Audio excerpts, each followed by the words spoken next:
नमस्कार मित्रों, मैं अभिषेक सिंह आपके सामने तथागत सिविल सर्विसेज क्लास में फिर से उपस्थित हूं।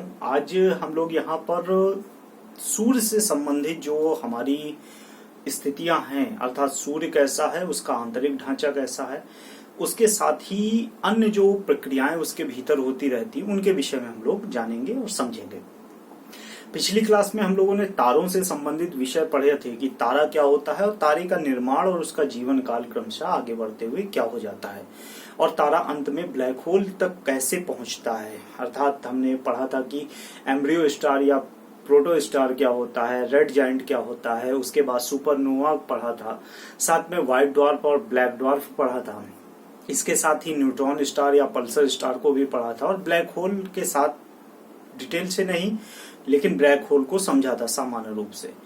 उसी क्रम में अब हमारे सूर्य की, जिससे हमें सीधे ऊर्जा प्राप्त होती है, उसकी संरचना कैसी है उसके विषय में पढ़ेंगे। आपसे रिक्वेस्ट है कि तथागत सिविल सर्विसेज को सब्सक्राइब कीजिए, लाइक करिए और अगर कोई विषय नहीं समझ में आता है तो आप कमेंट बॉक्स में कमेंट जरूर करिए, मैं उसका यथासंभव उत्तर देने का प्रयास करूंगा। तो आइए इस तारा या हमारा जो सूर्य है, जो हमारी ऊर्जा का एकमात्र स्रोत है, उसकी आंतरिक संरचना कैसी है उसके विषय में समझते हैं। ये मैंने चित्र बनाया है, अगर आप लोगों को भी बनाना है तो आप बना सकते हैं। इसको देखकर वॉच कर लीजिए और उसके बाद बना सकते हैं कि हमारे सूर्य की आंतरिक स्थितियां कैसी हैं। जब हम सूर्य की आंतरिक स्थितियों की बात करते हैं तो मुख्य रूप से हम सूर्य में देखते हैं कि 6 उसके भाग हैं। छोटे बड़े भागों को मिलाकर उनकी संख्या है 6, अर्थात हमारे सूर्य में 6 प्रमुख भाग हैं। केवल हम फ्लेम को या फ्लेयर को हटा दें तो उसके बाद क्रमशः हमको 6 भाग दिखाई पड़ते हैं। सबसे आंतरिक भाग है जिसे हम केंद्र या क्रोड के नाम से जानते हैं। उसके तुरंत बाद का भाग विकिरण क्षेत्र कहलाता है, रेडिएशन जोन कहलाता है। तुरंत बाद का भाग विकिरण क्षेत्र या रेडिएशन जोन कहलाता है। उसके तुरंत बाद का क्षेत्र संवहन क्षेत्र या कन्वेक्शन जोन कहलाता है, ये ध्यान रखिएगा। तीसरा प्रमुख क्षेत्र कन्वेक्शन जोन या संवहन क्षेत्र कहलाता है। प्रकाश मंडल या फोटोस्फीयर जो है उसी के 3 भाग हैं। फोटोस्फीयर सबसे प्रमुख भाग है जो जिसके आंतरिक क्षेत्र में ही ये 3 प्रमुख भाग, चाहे वो क्रोड हो, चाहे विकिरण क्षेत्र हो, चाहे संवहन क्षेत्र हो, वो मिलते हैं। सबसे प्रमुख भाग जो है वो प्रकाश मंडल है या फोटोस्फीयर जिसे कहें।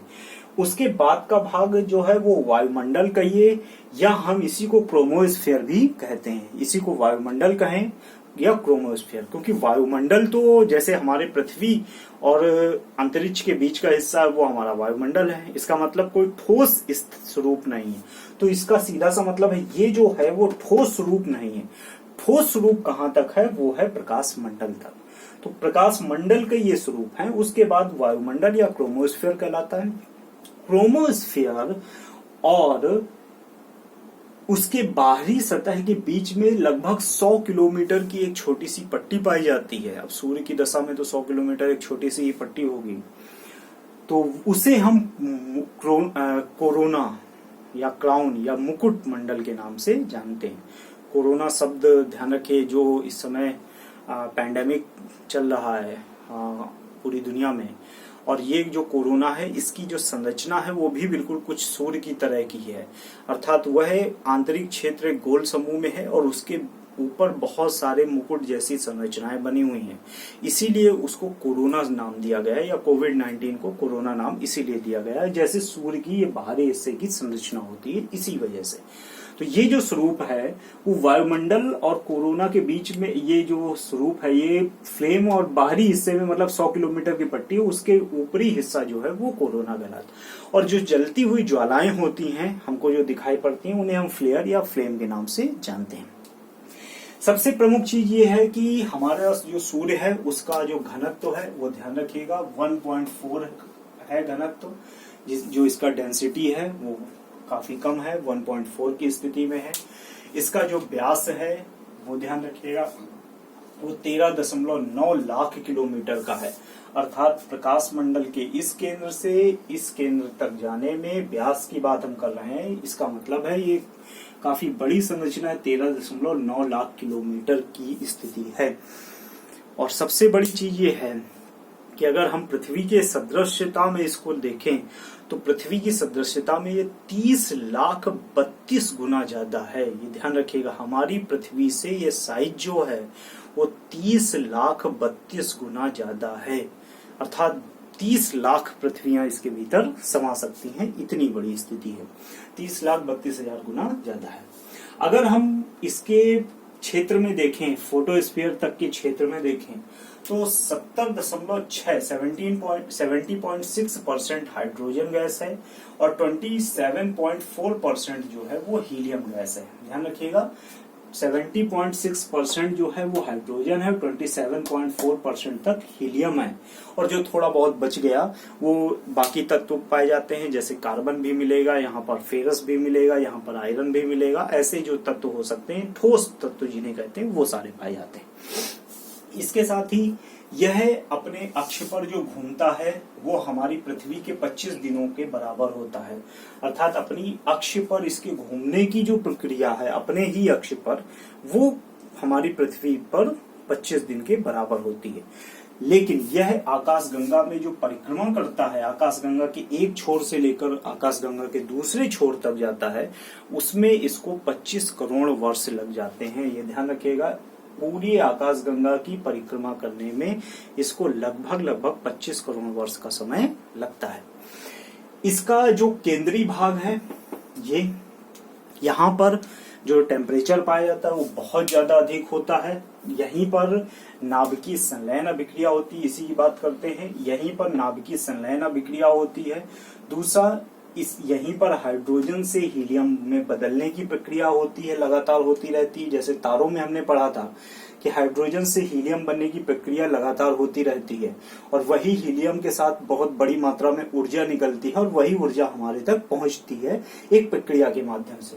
तो इसी केंद्र में हाइड्रोजन से हीलियम बनने की नाभिकीय संलयन अभिक्रिया होती रहती है। इसी कारण यहाँ का जो तापमान होता है वो सबसे अधिक होता है। केंद्र का तापमान सबसे अधिक है, लगभग 15 मिलियन डिग्री सेल्सियस। ध्यान रखिएगा, केंद्र का जो तापमान है वो लगभग 15 मिलियन डिग्री सेल्सियस के आसपास है। ये बहुत अधिक तापमान की स्थिति वाला क्षेत्र है, लगभग 15 मिलियन डिग्री सेल्सियस। इसलिए देखिए, बहुत ही कम सैटेलाइट सूर्य से संबंधित गए हैं, क्योंकि इस तापमान को झेलने की क्षमता वाले तत्व बनाना अभी काफी मुश्किल है। दुनिया भर के वैज्ञानिक लगे हुए हैं कि ऐसा कोई तत्व निर्मित कर लिया जाए जो सूर्य के क्षेत्र तापमान को सहन कर सके, तो उसमें अभी प्रक्रियाएं लगातार जारी हैं। 15 मिलियन डिग्री सेल्सियस इसके केंद्र का या क्रोट का ताप होता है। इसके साथ ही ये जो क्षेत्र है ये विकिरण क्षेत्र है। जितनी भी प्रकार की विकिरण होती हैं, रेडिएशन होती हैं, चाहे इंफ्रारेड हो, अल्ट्रावायलेट हो, या अन्य जो भी रेडियो तरंगे इत्यादि जो भी तरंगे हो सकती हैं, क्योंकि यहाँ पर बहुत सारी तरंगे पाई जाती हैं, ये सारी की सारी इसी क्षेत्र में उत्पन्न होती हैं। इसीलिए इस क्षेत्र को विकिरण क्षेत्र या रेडिएशन जोन के नाम से जाना जाता है। अर्थात यह इसका दूसरा प्रमुख भाग है, रेडिएशन जोन। तीसरा प्रमुख भाग है संवहन क्षेत्र। संवहन क्षेत्र कारण यह है क्योंकि इस क्षेत्र में संवहनी हवाएं चलती रहती, इन्हें सोलर विंड के नाम से भी जाना जाता है। ध्यान रखिएगा, सोलर विंड कहलाती हैं, या हम सौर वायु इन्हें कहें, सौर हवाएं इन्हें कहें, सोलर विंड इन्हें कहें, कुछ भी कहें, तो ये जो पाई जाती हैं वो हमारी संवहन क्षेत्र में पाई जाती हैं।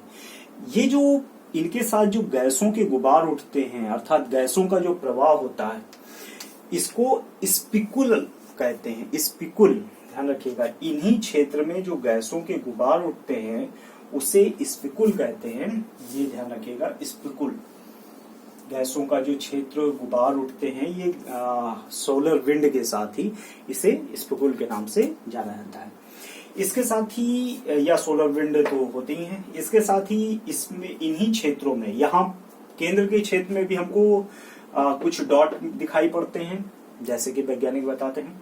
उसके साथ ही हमको विकिरण क्षेत्र और संवहन क्षेत्र में भी कुछ डॉट नजर आते हैं, और उसके साथ ही हमारे फोटोस्फीयर या प्रकाश मंडल में भी कुछ डॉट दिखाई पड़ते हैं।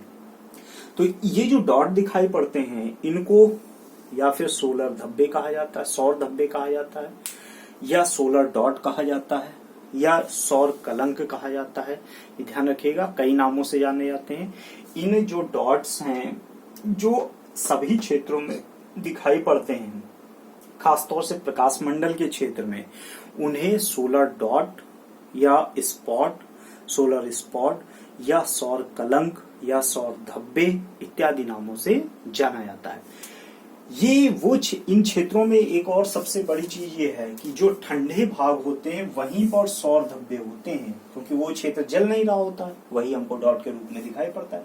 भाई अगर सब कुछ जल रहा होगा तो फिर हमको वहां पर केवल रोशनी दिखाई पड़ेगी, लेकिन वो क्षेत्र जल ही नहीं हो रहा होता, इसलिए हम उसको ठंडा मानकर चलते हैं।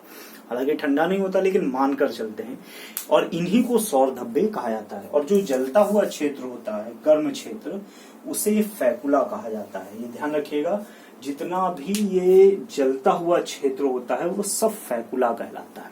और जो जलता हुआ क्षेत्र नहीं होता, डॉट के रूप में हमको दिखाई पड़ता है केंद्र से लेकर फोटोस्फीयर तक, वो जो क्षेत्र है वो सौर धब्बे, सोलर डॉट के नाम से जाने जाते हैं। ठीक है, ये तो छोटी छोटी बातें थी। इसके बाद जो सबसे प्रमुख हिस्सा है पूरे के पूरे सूर्य का, वो है फोटोस्फीयर या प्रकाश मंडल जिसे कहें। सबसे बड़ी चीज ये है कि इसके 3 भाग हैं प्रकाश मंडल के। सबसे पहला जो इससे तुरंत नजदीक का भाग होता है वही संवहन क्षेत्र कहलाता है, उस जहाँ गैसेज या वायु होती है। उसके बाद का क्षेत्र विकिरण क्षेत्र कहलाता है, रेडिएशन होती है। उसके सबसे आंतरिक क्षेत्र केंद्र या कोर के नाम से जाना जाता है। प्रकाश मंडल की अपनी ये विशेषता है कि यहाँ पर जो प्रकाशित कण होते हैं, क्योंकि यहाँ पर फोटोन पाए जाते हैं, ये ध्यान रखिएगा, प्रकाश मंडल में ही, फोटोस्फीयर में ही फोटोन पाए जाते हैं, और इनकी खोज आइंस्टाइन के द्वारा की गई थी। प्रकाश में जो फोटोन कण होते हैं, सूर्य के फोटोन की बात नहीं, जो प्रकाश में फोटोन कण होते हैं उनकी बात।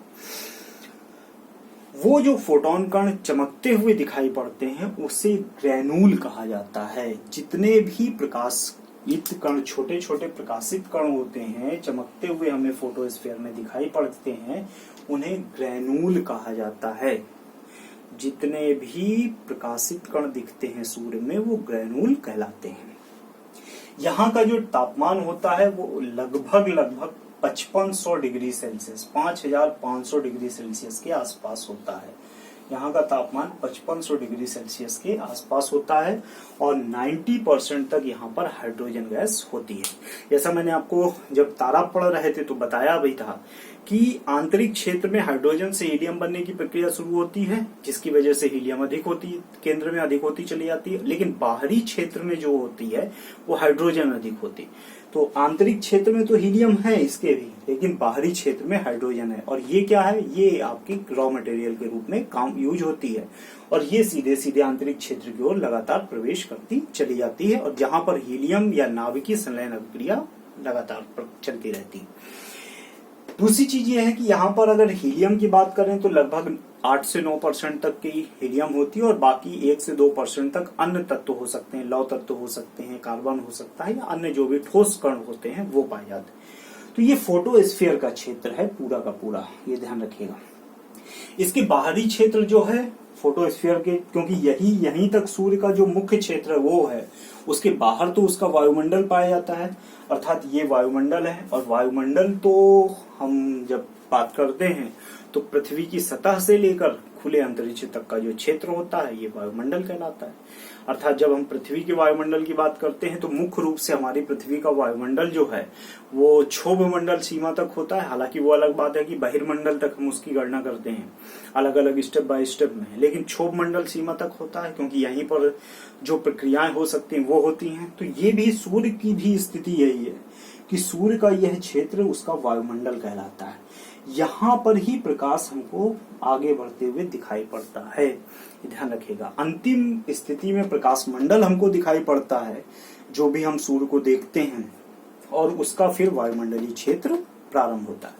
वायुमंडल में ही गैसेज हैं, रेडिएशंस हैं, या अन्य जो भी चीजें हैं वो सारी की सारी पाई जाती हैं। उसका वायुमंडल का सबसे बाहरी 100 किलोमीटर की जो पट्टी होती है उसे कोरोना या क्राउन या मुकुट के नाम से जाना जाता है। और कोरोना, क्राउन या मुकुट हमको तब नजर आता है, वैसे नजर नहीं आएगा, साधारण परिस्थितियों में नजर नहीं आएगा, जब कभी भी सोलर इक्लिप्स अर्थात सूर्य ग्रहण होता है, तो सूर्य ग्रहण जब पूर्ण सूर्य ग्रहण की स्थिति होती है तो उसके किनारे किनारे का जो चमकता हुआ भाग होता है वो कोरोना होता है। सूर्य ग्रहण के समय हमको जो चीज दिखाई पड़ती है वो केवल और केवल कोरोना होती है। ध्यान रखिएगा, मुकुट होता है, या इसी को डायमंड रिंग के नाम से भी सूर्य ग्रहण के समय इसको हम डायमंड रिंग कह देते हैं, लेकिन वास्तव में वो कोरोना ही होता है, चमकता हुआ जो क्षेत्र हमको दिखाई पड़ता है। उसके बाद जैसे आग में उठती हुई लपटें होती हैं, ज्वालाएं होती हैं, फ्लेम होता है, फ्लेयर होता है, वो होता है, अर्थात जो हमारी तक ताप पहुंचाता है। लेकिन वास्तव में हमको जो दिखाई पड़ता है, अगर हम साधारण परिस्थितियों में सूर्य को देखें, चाहे टेलीस्कोप से देखें, अन्य माध्यम से, डायरेक्ट आंखों से ना देखें क्योंकि नहीं देख सकते, तो हमको जो दिखाई पड़ता है वो वास्तव में प्रकाश मंडल ही दिखाई पड़ता है। ये ध्यान रखिएगा, साधारण परिस्थितियों में सूर्य ग्रहण के समय जो दिखाई पड़ता है वो कोरोना दिखाई पड़ता है। ठीक है मित्रों, तो ये हमारे सूर्य की परिस्थितियां हैं, सूर्य की स्थितियां हैं जो है, या उसके आंतरिक क्षेत्र हैं। वैसे तो नासा के द्वारा कई सारे मिशन सूर्य को लेकर या उसके बाहरी वायुमंडल की, अभी आंतरिक क्षेत्र की तो भूल जाइए, वो तो उसमें अभी लंबा समय लगेगा, लेकिन बाहरी वायुमंडल क्षेत्र की जानकारी इकट्ठा करने के लिए कई सारे मिशन भेजे गए हैं। इसके साथ ही भारत भी जल्द ही आदित्य नाम का एक मिशन भेजने वाला है, जो भारत का अपना होगा, जो सूर्य के वायुमंडल की जानकारी इकट्ठा करेगा। लेकिन अभी वायुमंडल क्षेत्र तक ही रिसर्च की बातें चल रही, आंतरिक क्षेत्र की केवल हम गणना कर रहे हैं, जैसा हम हबल टेलीस्कोप के माध्यम से प्राप्त करते हैं या उसके स्थितियों में हमको मिला। तो ये सूर्य की आंतरिक क्षेत्र की दशाएं। सूर्य की जो हम उम्र सीमा की बात करते हैं तो लगभग 4.6 अरब वर्ष के आसपास बताई जाती है। इसका मतलब अभी बहुत समय है सूर्य के समाप्त होने का, क्योंकि अधिकतम उम्र सीमा जो बताई गई वो 10 अरब वर्ष लगभग बताई गई। हमारे सूर्य से हमारी पृथ्वी के बीच की दूरी लगभग 15 करोड़ किलोमीटर की है, 14.9 करोड़ किलोमीटर की। ये घटती बढ़ती रहती, जो अधिकतम दूरी होती है वो 15.2 करोड़ किलोमीटर की होती है, जो 4 मई को होती है, और 3 जुलाई को होती है, 3 जुलाई को, 4 मई को नहीं, 3 जुलाई को होती है। और जो सबसे न्यूनतम दूरी होती है वो 4 जनवरी को होती है, उल्टा हो गया, 4 जुलाई को सबसे अधिकतम दूरी होती है 15.2 करोड़ किलोमीटर की, और 3 जनवरी की सबसे न्यूनतम दूरी होती है 14.8 करोड़ किलोमीटर की। तो ये ध्यान रखिएगा, ये उपसौर अपसौर की स्थितियां होती हैं, जो होती हैं 3 जनवरी और 4 जुलाई की स्थिति। तो 15 एक एवरेज जो है वो 15 करोड़ किलोमीटर की स्थिति का है। ठीक है मित्रों, अगर कोई क्वेश्चन ना समझ में आए, तो कोई पॉइंट ना समझ में आया हो तो जरूर बताइएगा, कमेंट बॉक्स में कमेंट कर दीजिएगा। और इसके आगे जो है वो ब्लैक होल, और फिर हम पृथ्वी में हमारे सौर मंडल में प्रवेश करेंगे और फिर पृथ्वी में प्रवेश करेंगे। बहुत बहुत धन्यवाद।